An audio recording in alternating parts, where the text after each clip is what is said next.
Unit test बहुत सारे लोगों का हो चुका है और यूनिट टेस्ट जैसा आप सोच रहे थे वैसा रिजल्ट नहीं मिला है। तो आप कमेंट सेक्शन में मुझे बता सकते हो कि सर मुझे पीसीएमबी में ये मार्क्स आए। हर सब्जेक्ट का अगर मार्क्स लिखोगे तो बड़े भाई और दोस्त के नाते मैं आपको हेल्प कर सकता हूं।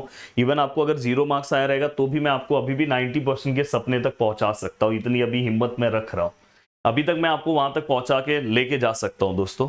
तो प्लीज आप सभी लोगों से मेरा एक ही रिक्वेस्ट है कि पहले आप कमेंट सेक्शन में मुझे बताओ। अब देखो दोस्तों, फिर मैं आपको यहाँ पे सब चीजें बताऊंगा। यूनिट टेस्ट अगर आपका इस लेवल पे आप हो, अगर खराब गया तो ज्यादा टेंशन है कि ये वाले लेवल वाले यूनिट टेस्ट का ज्यादा टेंशन है, वो भी मैं बताऊंगा। देन फाइनल एग्जाम को कैसे मैनेज करना है, सेमिस्टर के एग्जाम पे क्या फोकस करना चाहिए, ये सब चीजें मैं यहाँ पे बताने वाला हूँ। फाइनल एग्जाम पे इस यूनिट टेस्ट का क्या असर होगा, क्या आपको कम मार्क्स आएंगे कि नहीं आएंगे। पर उसके पहले मैं आपको बता दूं, अगर आपका यूनिट टेस्ट खराब गया, अगर आपने ये मेरा मैथ का प्लेलिस्ट देखा होता है, ये नया बनाया हूं, देखो बहुत सारे लोगों ने देखा है, तो आपका यूनिट टेस्ट कभी खराब नहीं जाता। हो सकता है कि आप 1 घंटे पहले देख रहे हो, थोड़ा सा इसको पहले देख के थोड़ा रिवीजन करने की जरूरत है। इवन आप अपना यूनिट टेस्ट का पेपर मुझे इंस्टाग्राम पे भेज भी सकते हो, मैं आपको दिखा सकता हूँ कि अगर आपने ये सब वीडियोस देखे होंगे तो भाई आप आराम से उस क्वेश्चन को अटेंड कर सकते थे। कोई आपका यूनिट टेस्ट कभी खराब नहीं हो सकता था, स्पेशली अगर मैं मैथ की बात करूँ तो। अब देन दोस्तों इसके बाद अब देखो यहाँ पे आप अगर देखो 2 तरह के स्टूडेंट होंगे, एक स्टूडेंट 1, स्टूडेंट 2। अगर आप स्टूडेंट 1 में आते हो, अगर आपके यूनिट टेस्ट में, जैसे मैं मैथ की बात करूं तो मैथ 1 में स्टार्टिंग के 2 लेसन, मैथ 2 में फर्स्ट लेसन। अगर मैं फिजिक्स की बात करूं तो स्टार्टिंग का फिजिक्स 1 में समझो फर्स्ट या सेकंड लेसन या फर्स्ट लेसन, और फिजिक्स 2 में 8 लेसन। अगर इस तरह का अगर कॉम्बिनेशन रखा है, जैसे केमिस्ट्री की बात करूं तो first, second and 10th lesson, अगर ऐसा आपका सिलेबस रखा है, फिर भी अगर आपका यूनिट टेस्ट खराब गया तो थोड़ा आपको सोचने की जरूरत है। मतलब आपने शायद हो सकता है अच्छे से पढ़ा ना हो, या तो आपने शायद कुछ और पढ़ा हो, पेपर में कुछ और आया हो। अगर आपका यूनिट टेस्ट ऐसा होगा, जैसे अगर बहुत जगह पे देखता हूं मैं, फिजिक्स 2 का ही पूरा लेसन रख दिया यूनिट टेस्ट में, मैथ में डायरेक्ट प्रोबेबिलिटी पे आ गए, डायरेक्ट बाइनोमियल का टेस्ट हो गया। हाँ, तो ये अगर इस तरह से अगर आपका सिलेबस लेके यूनिट टेस्ट ले रहा है, अगर आपका यूनिट टेस्ट खराब गया तो कोई दिक्कत लेने वाली बात नहीं है। और मैं आपको ये बोलूंगा, अब इसका बोर्ड एग्जाम पे कुछ असर होगा क्या? देखो यूनिट टेस्ट का जो भी मार्क्स है आपके फाइनल एग्जाम के मार्क्स में तो ऐड होता नहीं है, बट मैं आपको बोलूंगा, मैं इसको बोलूंगा ऐड होगा।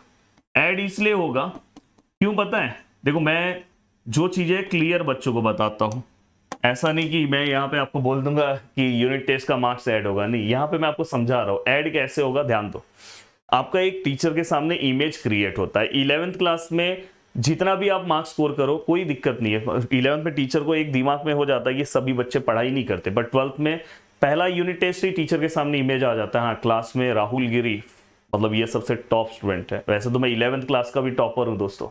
तो मैं आपको ये बोलना चाहूंगा कि आपको 11th में अगर कम मार्क्स है तो कोई दिक्कत नहीं है, पर आपके टीचर्स के सामने आपको 12th के फर्स्ट यूनिट टेस्ट से आपका इंप्रेशन बनाना स्टार्ट करना है, तो ही आपको लास्ट के जो प्रैक्टिकल्स ये सब है ना, उसके मार्क्स, टीचर खुद लड़ाई करेगी, इस बच्चे को पूरा मार्क्स देना है। टीचर लोग की लड़ाई हो जाएगी। टीचर सोचेगी, एक्सटर्नल आके बैठा रहेगा, सोचेगी कि इस बच्चे को कैसे पूरे मार्क्स मिले तो ये मेरे सब्जेक्ट में आउट ऑफ लाएगा। ये लड़ाई का खेल है दोस्तों। तो मैं इसलिए बोलूंगा कि इसका मार्क्स तो ऐड नहीं होगा। अगर अभी भी आपने कम मार्क्स लाया तो कोई दिक्कत नहीं है, अपने पास एक दूसरा सबसे अच्छा चांस है दोस्तों, सेमिस्टर। आप कमेंट सेक्शन में लिख सकते हो कि आप सेमिस्टर के लिए रेडी हो। सेमिस्टर में हमारा टारगेट होना चाहिए दोस्तों 90+% स्कोर करना। अब मैं इसके लिए आपको कुछ गलतियां बता रहा हूं, यहीं पे बता दे रहा हूं। इसके लिए मैं चाहता तो सेपरेट वीडियो भी बना सकता था। आपको क्या क्या गलतियां नहीं करनी है, देखो बहुत सारे स्टूडेंट अभी ये करेंगे। मैंने भी सोचा था कि मैंने जब अनाउंसमेंट किया कि मैं आपका बैकलॉग लूंगा, मैंने कभी भी ये नहीं बोला कि मैं लेसन नंबर फर्स्ट से पढ़ाऊंगा। बहुत बड़ी गलती है दोस्तों। लेसन नंबर फर्स्ट से अगर मैं पढ़ाऊं, आप लेसन नंबर फर्स्ट से पढ़ोगे मतलब मैं एक यूट्यूबर। लेसन हमेशा याद रखना कि फर्स्ट मैंने ऑलरेडी पढ़ा दिया है, सेकंड मैंने ऑलरेडी पढ़ा दिया है, जो मैंने नहीं पढ़ा है वो मैं पढ़ाऊंगा दोस्तों। जो हमारा अगस्त मंथ का टारगेट था, जैसे अगस्त मंथ का हमारा टारगेट क्या था, देखो मैथ 1 में हमारा टारगेट था lesson number 3rd and 4th, और मैथ 2 में हमारा टारगेट था लेसन नंबर 2nd। और ये पूरे को अगर हम ऐड करते हैं तो 25 मार्क्स के आसपास आता है दोस्तों। पूरा बोर्ड का आउट ऑफ 80 25 मार्क्स इसी से मिल जाएगा। स्टार्टिंग के लेसन का वेटेज बहुत ज्यादा है, तो मैं कभी आपको लेसन नंबर फर्स्ट अभी नहीं पढ़ाऊंगा। सेमिस्टर का जब मैं पढ़ाऊंगा तो सेमिस्टर में मैं फिर से स्टार्टिंग से पढ़ाऊंगा, वो बात अलग है।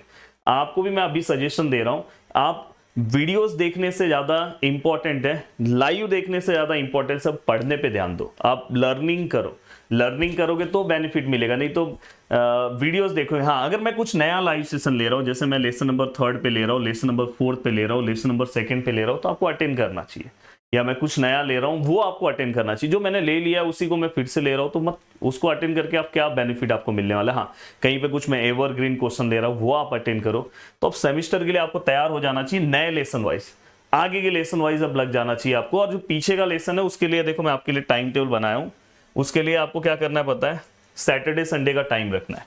जो आपके पीछे के लेसन जो यूनिट टेस्ट में आए थे, सैटरडे संडे बस आपको यही काम करना है, पीछे के लेसन को पढ़ना है और जो आपके लेक्चर्स होंगे उससे अटेंड करना। अब देखो मैं मैथ्स के रिलेटेड अगर मैं बात करूं तो मैथ में ना मेरा जो जीडीए महाराष्ट्र एप्लीकेशन पे देखो मस्त टाइम टेबल है। थर्सडे आज से मेरा फिर से लेक्चर स्टार्ट हो जाएगा, Tuesday Wednesday Thursday Friday.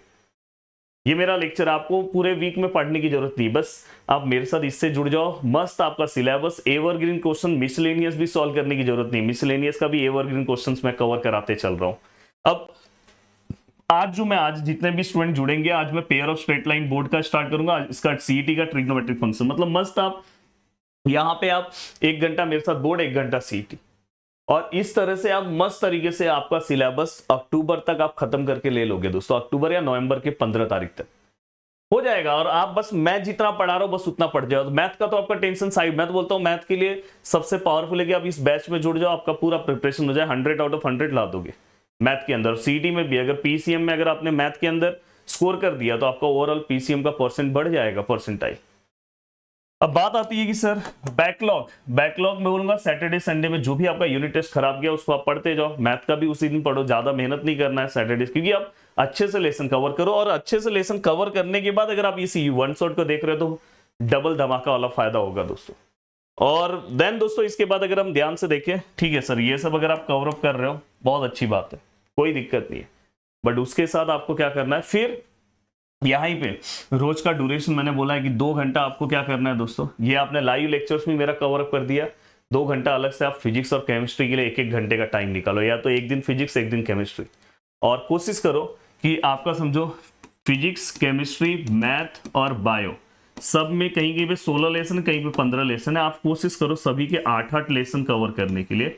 Math में 8 लेसन की जरूरत नहीं है, क्योंकि मैथ में स्टार्टिंग के लेसन बहुत बड़े बड़े, तो मैथ में अगर आपने 5 से 6 लेसन भी कवर किया तो बहुत है। पर बाकी बायो, केमिस्ट्री, फिजिक्स ये सब मिला के आपको 8-8 लेसन, 7-7 लेसन तो कवर करना चाहिए सेमेस्टर के लिए। और आप बहुत अच्छे से तैयार हो जाओगे और स्ट्रांग हो जाओगे, मतलब सेमेस्टर के लिए आप इतनी तरह से तैयार हो जाओगे। अब उसके लिए आपको लड़ना है, आगे के लेसन के लिए आप बढ़ना स्टार्ट हो जाओ, पीछे नहीं तो आप फिर से वही पहला लेसन पढ़ रहे हो, फिर से बोरिंग लगेगा। पीछे का आप पढ़ो पर अब आगे के लिए आप निकलते चलो। अब जैसे मैं आपको बोलूंगा, जैसे मैथ में आप एप्लीकेशन डेरिवेटिव कर रहे हो तो डिफरेंशिएशन करना ही पड़ेगा, वो तो करना होगा। कहीं पे जो कनेक्ट, जैसे आप केमिस्ट्री 2 जा रहे हो, जैसे अगर समझो आप केमिस्ट्री में हेलोजन नहीं करोगे तो आगे जाओगे थोड़ा दिक्कत होगा, तो हेलोजन कर लो। पर केमिस्ट्री 1 में चलेगा, डायरेक्ट आप 3rd भी पढ़ सकते हो, कोई दिक्कत नहीं है। तो ये तरीके से आप आगे आगे बढ़ते जाओ। और यूनिट टेस्ट अगर आपका खराब गया है फिर भी आप अपना एक मस्त, अभी मेरा सितंबर मंथ का आपको मैं टाइम ड्यूरेशन देने वाला हूं, तो सितंबर मंथ में मैं जितना आपको टारगेट दूंगा उतना आप कवर अप कर दो। और उतना अगर आप कवर करोगे तो आप अपने फाइनल एग्जाम में 90% लाने का अभी भी जज्बा रख सकते हो दोस्तों। मिलते हैं नेक्स्ट वीडियो में, बाय बाय, टेक केयर। आपके जो भी प्रॉब्लम्स होंगे प्लीज कमेंट सेक्शन में लिखना, मैं आपको हेल्प करूंगा। चलो बाय बाय, टाटा।